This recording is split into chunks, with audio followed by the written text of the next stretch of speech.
എല്ലാവർക്കും news first മലയാളത്തിന്റെ പുതിയൊരു വീഡിയോയിലേക്ക് സ്വാഗതം. ക്രിക്കറ്റ് വാർത്തകൾ ആദ്യമേ അറിയാൻ ഈ ചാനൽ മറക്കാതെ സബ്സ്ക്രൈബ് ചെയ്യുക. ഇന്ത്യ അഫ്ഗാനിസ്ഥാൻ T20 പരമ്പരയിലെ മൂന്നാമത്തെയും അവസാനത്തെയും മത്സരം നാളെ ബംഗളൂരുവിലെ M.A. ചിദംബരം സ്റ്റേഡിയത്തിൽ വെച്ച് നടക്കും.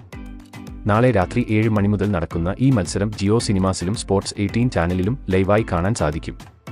നാളെ അഫ്ഗാനിസ്ഥാനെ നേരിടുമ്പോൾ പരമ്പര തൂത്തുവാരാനാണ് ഇന്ത്യ ലക്ഷ്യമിടുന്നത്. ഇൻഡോറിൽ ഇന്ത്യ 2-0 അപരാജിത പരമ്പര സ്വന്തമാക്കി. മൂന്നാം T20യിൽ ഇന്ത്യൻ ടീമിൽ വമ്പൻ മാറ്റങ്ങൾ വരുത്തുമെന്നാണ് റിപ്പോർട്ട്. സഞ്ജു, അവേഷ് ഖാൻ, കുൽദീപ് യാദവ് എന്നിവർ നാളെ അഫ്ഗാനിസ്ഥാനെതിരെയുള്ള മത്സരത്തിൽ ഇന്ത്യ ടീമിൽ ഇടം നേടും. രവി ബിഷ്ണോയ്ക്ക് പകരം കുൽദീപിനും അർഷ്ദീപ് സിംഗിന് പകരം അവേഷ് ഖാനും എത്തും. മാത്രമല്ല കീപ്പർ ബാറ്റർ ജിതേഷ് ശർമ്മയ്ക്ക് പകരം നാളെ സഞ്ജു സാംസൺ കളിക്കും. ഇന്ത്യക്കായി തന്റെ അവസാന മത്സരത്തിൽ സെഞ്ചുറി നേടിയ സാംസൺ നാളെ ഇന്ത്യക്കായി നാലാമതിറങ്ങും.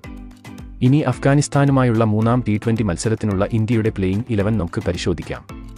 ഓപ്പണിംഗിൽ രോഹിത്, ജയ്സ്വാൾ സഖ്യം ആയിരിക്കും എത്തുക. ചിലപ്പോൾ രോഹിത്തിന് പകരം ഗിൽ ആയിരിക്കും ഇറങ്ങുക. മൂന്നാമതായി വിരാട് കോഹ്ലി എത്തുമ്പോൾ നാലാമതായി മലയാളി താരം സഞ്ജു സാംസൺ ഇറങ്ങും. അഞ്ചാമതായി റിങ്കു സിംഗും ആറാമനായി ശിവം ദുബെയും എത്തും. ബൗളിംഗിൽ സ്പിന്നർമാരായി അക്സർ പട്ടേൽ, കുൽദീപ് യാദവ്, വാഷിംഗ്ടൺ സുന്ദർ എന്നിവരും പേസർമാരായി അവേഷ് ഖാൻ, മുകേഷ് കുമാർ എന്നിവരും ഉണ്ടാകും. കഴിഞ്ഞ മത്സരത്തിൽ ഇന്ത്യ മികച്ച പ്രകടനമാണ് കാഴ്ചവെച്ചത്. ബാറ്റിംഗിലും ബൗളിംഗിലും ഇന്ത്യ ഇപ്പോൾ ഒരേപോലെ തന്നെ മികച്ച പ്രകടനമാണ് കാഴ്ചവെക്കുന്നത്. ഇതേ ഫോമിൽ തന്നെ തുടർന്നാൽ നാളത്തെ മത്സരവും വിജയിച്ച് ഇന്ത്യക്ക് ഈ പരമ്പര അനായാസം തൂത്തുവാരാൻ പറ്റും. ഇതിനെപ്പറ്റി നിങ്ങളുടെ അഭിപ്രായം എന്തെന്ന് താഴെ കമന്റ് ചെയ്യുക.